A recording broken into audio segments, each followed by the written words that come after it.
ఈరోజు ప్రభు మనకు ఇస్తున్న వాగ్దానము, నీతిమంతులు చిగురాకు వలె వృద్ధి నొందుదురు. సామెతలు 11వ అధ్యాయము 28వ వచనము. మాటలు వింటున్న ప్రియ సహోదరి సహోదరుడా, ఈరోజు నువ్వు ఉన్న స్థితిలోనే ఉండాలి అని నా ప్రభు కోరుకొనుటలేదు. నువ్వు వృద్ధి పొందాలి, నువ్వు వృద్ధిని అవ్వాలని ప్రభు ఆశపడుతూ ఉన్నాడు.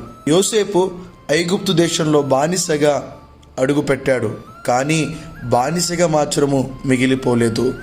నీతిమంతునిగా జీవించాడు కాబట్టి, ప్రతి పాపములో విజయం సాధించాడు కాబట్టి దేవుడు యోసేపును వృద్ధిపరిచాడు, యోసేపును దేవుడు ఆశీర్వదించాడు. దయచేసి గమనించండి, దేవుడు మిమ్మల్ని కూడా వృద్ధిపరచాలని ఆశపడుతున్నాడు. అయితే మీరు నీతిమంతులుగా జీవించినట్లయితే దేవుడు తప్పకుండా మీ జీవితంలో కూడా గొప్ప కార్యము చేస్తాడు. God bless you.